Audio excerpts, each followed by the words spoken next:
Muy buenas tardes a todos. Primero que nada quiero agradecer la presencia de los concurrentes en esta jornada donde queremos reafirmar nuestro compromiso en la protección de la vida desde la concepción hasta la muerte natural.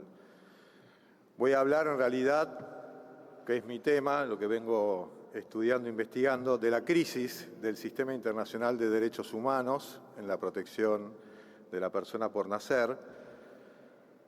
Una crisis que refleja quizás una crisis más profunda, que es el concepto de persona humana y de su dignidad, la necesidad de reconstruir esa categoría y esa dignidad, para lo cual entiendo necesario la legitimidad del discurso religioso y, en este contexto, la importancia del derecho humano a la libertad religiosa. La protección jurídica de la persona por nacer y su derecho a la vida desde la concepción se encuentran establecidos y tutelados en importantes tratados internacionales de derechos humanos suscritos por Argentina e incorporados a la Constitución Nacional, de manera clara y contundente. Por ejemplo, la Convención Americana de los Derechos Humanos, conocido como Pacto de San José de Costa Rica, en su artículo 3 dispone: toda persona tiene derecho al reconocimiento de su personalidad jurídica. El artículo 4, inciso 1, dispone: toda persona tiene derecho a que se respete su vida. Este derecho estará protegido por la ley y, en general, a partir del momento de la concepción. Nadie puede ser privado de la vida arbitrariamente. Y el artículo 24 dispone: todas las personas son iguales ante la ley. En consecuencia, tienen derecho, sin discriminación, a igual protección de la ley. Es decir, que se reconoce explícitamente que todo ser humano es persona desde la concepción y que tiene derecho a la vida. Lo mismo podemos decir de la Convención sobre los Derechos del Niño, que en su preámbulo dice: el niño, por su falta de madurez física y mental, necesita protección y cuidados especiales, incluso la debida protección legal, tanto antes como después del nacimiento. Y cuando se ratificó por nuestro país, la Argentina formuló una reserva donde dice que se entiende por niño todo ser humano desde el momento de su concepción y hasta los 18 años de edad. Esta reserva adquirió jerarquía constitucional con la reforma de la Constitución de 1994. Ahora bien, esta protección tiene un fundamento científico. Voy a citar nada más al reconocido genetista francés Jérôme Lejeune, que el 23 de abril de 1981, cuando fue invitado al Congreso de Estados Unidos para que hable sobre esta cuestión, dijo: aceptar que después de la fecundación un nuevo ser humano ha comenzado a existir ya no es una cuestión de gusto o de opinión, no es una hipótesis metafísica, sino una evidencia experimental. Y esta realidad no fue refutada, sino que fue confirmada por sucesivos estudios científicos hasta el día de hoy. Ahora bien, si uno se pone a analizar una serie de fallos de la Corte Suprema de Justicia de la Nación y de la Corte Interamericana de Derechos Humanos, puede observar cómo esta protección de la vida, del derecho a la vida de la persona por nacer, empieza a sufrir un deterioro o una relativización. Por ejemplo, en el año 2002, primer fallo donde hay una protección contundente del derecho a la vida, en el caso Portal de Belén, que era un amparo que había iniciado una asociación civil porque el Ministerio de Salud estaba distribuyendo un medicamento que generaba que el embrión no se pueda anidar y que como consecuencia de ello era abortivo. El voto mayoritario de la Corte Suprema dice lo siguiente: los tratados internacionales que tienen jerarquía constitucional contienen cláusulas específicas que resguardan la vida de la persona humana desde el momento de la concepción, que sobre el particular se ha afirmado que el comienzo de la vida humana tiene lugar con la unión de los dos gametos, es decir, con la fecundación, En ese momento existe un ser humano en estado embrionario. Y finaliza. Corresponde al Estado Nacional que deje sin efecto la autorización prohibiendo la fabricación, distribución y comercialización del fármaco inmediato, si, teniendo en cuenta que la vida comienza en la fecundación, constituye una amenaza efectiva e inminente al bien jurídico primordial de la vida. Al bien jurídico primordial de la vida. Una protección contundente. Ahora, pasamos rápidamente a 2012, al fallo FAL, donde esa protección de la vida se relativiza de manera grave. En este fallo estableció la Corte que el artículo 86 del Código Penal, que permite el aborto en casos de violación, no requiere autorización judicial previa, facilitando el acceso a este procedimiento para las víctimas de violación. Esto implicó una reducción en la protección jurídica del derecho a la vida del por nacer en estos casos específicos. Lo relevante es que la Corte argumentó que las normas constitucionales y convencionales no imponen una interpretación restrictiva del artículo 86, inciso 2 del Código Penal, y que no existe un mandato que obliga a proteger la vida del por nacer de manera absoluta en situaciones de violación. Además, este fallo instauró lo que se conoce como el derecho legal a la interrupción legal del embarazo. Este fallo fue muy citado en los debates que hubo acá en la Argentina por la sanción de la ley del aborto. Por parte de las sentencias de la Corte Interamericana de Derechos Humanos, tenemos el fallo Artavia Murillo contra Costa Rica, que si bien no es un fallo por aborto, sino por fertilización asistida, es llamativo, se establece ahí el estatuto legal del embrión, y en el párrafo, tengo que ir al grano, perdón, ¿no? En el párrafo 264 dice: la protección del derecho a la vida no es absoluta, sino que es gradual e incremental según su desarrollo, debido a que no constituye un deber absoluto e incondicional.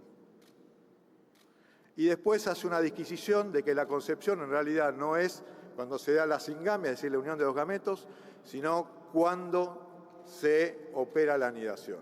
Una distinción que no dejó de generar todo tipo de sorpresa. El último caso que tenemos, el caso Beatriz, que si bien no avaló ningún derecho al aborto, sí es preocupante la petición de la Comisión Interamericana de Derechos Humanos, que pidió que se legalizara o despenalizara el aborto en casos de personas por nacer que enfrentan un diagnóstico fatal. Es decir, que pidió la despenalización o legalización del aborto eugenésico. Por último, tenemos que en el año 2020 la sanción de la Ley de Legalización del Aborto, que acá fue citada, la Ley 27.610, que en su artículo 4 dice: las mujeres y personas con otras identidades de género con capacidad de gestar tienen derecho a decidir y acceder a la interrupción de su embarazo hasta la semana 14 inclusive del proceso gestacional. Es decir, se establece el derecho al aborto a libre demanda, sin invocar ninguna causa ni ningún motivo. Fuera del plazo dispuesto en el párrafo anterior, la persona gestante tiene derecho a decidir y acceder a la interrupción de su embarazo solo en las siguientes situaciones: si el embarazo fuera resultado de una violación o si estuviera en peligro la vida o la salud integral de la persona gestante, pero sin término, sin límite a la etapa gestacional del feto. Entonces, nótese la amplitud que se le da al derecho al aborto. Yo coincido con lo que se dijo, es realmente terrible la amplitud que otorga esa ley. Y lo que me pregunto es, ¿cómo puede ser que teniendo un sistema internacional de derechos humanos que claramente protegía el derecho a la vida de la concepción, llegamos a una ley tan amplia en el derecho, lo digo entre comillas, el derecho al aborto? ¿Qué pasó en el medio? ¿Qué fue lo que sucedió? Mi tesis, mi hipótesis, es que esto es producto de la crisis que estamos viviendo.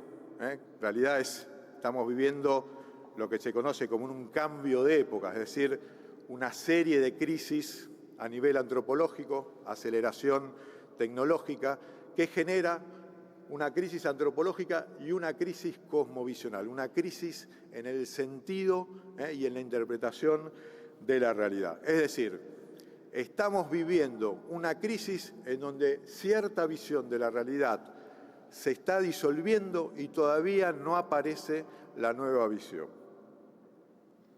En este marco y en esta crisis aparece el fenómeno de la secularización, es decir, este fenómeno que hace que la religión ya no sea un dato dado en la sociedad civil, sino que la religión pasa a ser directamente, en algunos casos, excluida o ridiculizada. Es, como en algún momento dijo Juan Pablo II, pasamos del eclipse del sentido de Dios al eclipse del sentido del hombre.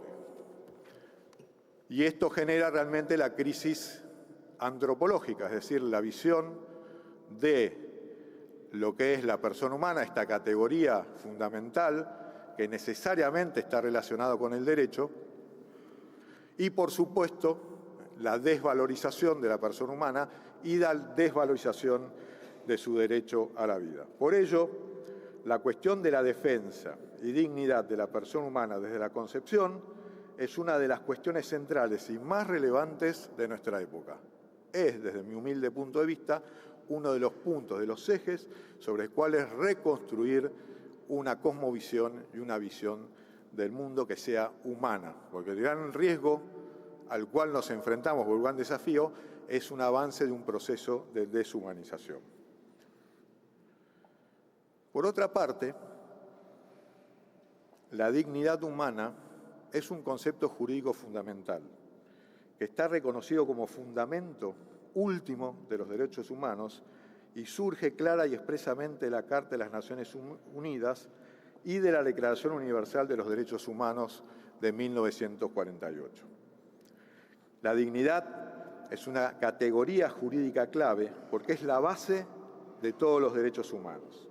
Los seres humanos tienen derechos que deben ser tratados con sumo cuidado precisamente porque cada uno posee un valor intrínseco.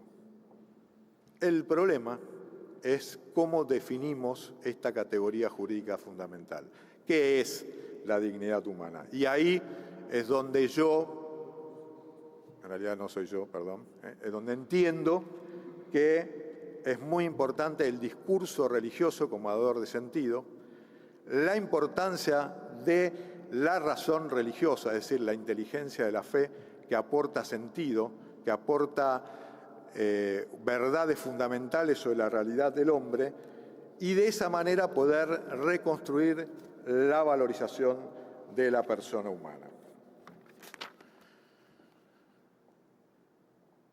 La legitimidad del discurso religioso en la esfera pública forma parte indiscutible del derecho humano a la libertad religiosa. No los voy a aburrir con todas las citas de los tratados internacionales que enuncian y disponen al derecho a la libertad religiosa, pero sí es importante que este derecho tiene una dimensión colectiva que implica la posibilidad de que el discurso religioso ocupe un lugar por derecho propio en la vida pública y, por otra parte, que su exclusión sería no solo arbitraria, sino sumamente grave, porque podría llevar a que una sociedad restrinja su visión del hombre y del humano y a que quede desprovisto de valores morales y espirituales más profundos. El año pasado se cumplieron 20 años del famoso debate entre el aquel entonces cardenal Ratzinger y Habermas sobre el lugar de la razón religiosa y la razón secular en la esfera pública. Obviamente que es un debate muy interesante, no vamos a poder referirlo en su totalidad, pero sí es interesante lo que dice Habermas, que es un filósofo agnóstico con respecto al discurso religioso. Dice: los ciudadanos no pueden negar por principio a los conceptos religiosos su potencial de verdad, ni pueden negar a los conciudadanos creyentes su derecho a realizar aportaciones en lenguaje religioso en las discusiones públicas. Esta perspectiva reconoce la legitimidad de las aportaciones religiosas al debate democrático sin exigir su previa secularización. Entonces es muy importante esta armonía, este equilibrio entre el discurso y la razón religiosa y la razón secular, porque en la correlación entre ambos discursos y ambas razones se fecundan mutuamente y amplían el horizonte de comprensión de la realidad. El problema es cuando la secularización extrema quiere excluir absolutamente la realidad religiosa, el discurso religioso de la esfera pública. Esta separación, según Juan XXIII, en la encíclica Mater et Magistra, la separación entre razón religiosa y razón secular produjo como consecuencia el paulatino oscurecimiento del valor de la persona humana y de su dignidad intrínseca e inalienable, y que se cuestione que el hombre sea el fundamento, el fin y el sujeto del ordenamiento social, político y económico. Es decir, cuando se separa una razón de otra y entran en conflicto, lo que se produce es un oscurecimiento del valor de la dignidad humana. Entonces, lo importante es recuperar otra vez ese sentido de trascendencia. La realidad no solo los datos cuantificables, ni los datos para consumir, sino que la realidad también es creación de Dios. En la realidad encontramos la huella de Dios, encontramos su manifestación y podemos percibir lo sagrado, la realidad de lo sagrado. Y sobre todo cuando recuperamos esta realidad trascendente, podemos volver a vislumbrar la dimensión sagrada de cada una de nuestras personas, que la vida es sagrada. En lo que respecta al discurso religioso de la fe católica, la antropología, tanto teológica como filosófica, nos aporta realmente verdades iluminadoras. Sabemos, desde nuestra revelación, que Dios nos creó a su imagen y semejanza, para amar y ser amados. El mismo Habermas dice que esta es una de las intuiciones más importantes de la historia de Occidente para comprender la común e igualdad dignidad de todas las personas.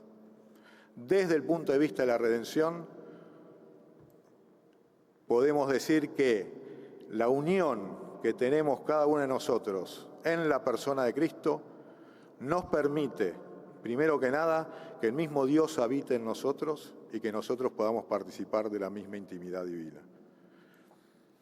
Y desde el punto de vista de la antropología filosófica, el desarrollo de la categoría de persona pertenece claramente a la filosofía cristiana. Desde Boecio, en su definición famosa, la persona es sustancia individual de naturaleza racional, pasando por Ricardo de San Víctor, que reconoce la incomunicabilidad de la persona humana, es decir, el impedimento de intercambiabilidad de cada persona humana, y sobre todo la pregunta, no hay que preguntar qué es la persona humana, sino quién es la persona humana. Y la respuesta es un nombre propio, es una existencia única. Esto también lo desarrolló posteriormente Santo Tomás de Aquino, quien dice, persona significa esta carne, estos huesos, esta alma, que son los principios que individúan al hombre. Por consiguiente, la persona humana es un individuo único, irrepetible, insustituible. Por eso merece ser nombrada con un nombre propio, porque no es algo, sino alguien. Eso que significamos en los términos yo, tú, nosotros. De ahí que la persona no sea intercambiable como ocurre con las cosas o con otros seres vivos. Creemos que la presencia del discurso religioso es fundamental en este desafío epocal que estamos viviendo para reconstruir el concepto de persona humana y su dignidad, para que podamos otra vez asombrarnos frente a la presencia sagrada de la vida en cada uno de nuestros compatriotas y que esta verdad y esta defensa es lo que nos va a permitir construir nuestra patria con un horizonte de futuro en donde Argentina sea definitivamente el hogar de todos. Muchas gracias. La palabra del doctor González Saborido, director de Organismos Parlamentarios Internacionales de la Cámara Alta.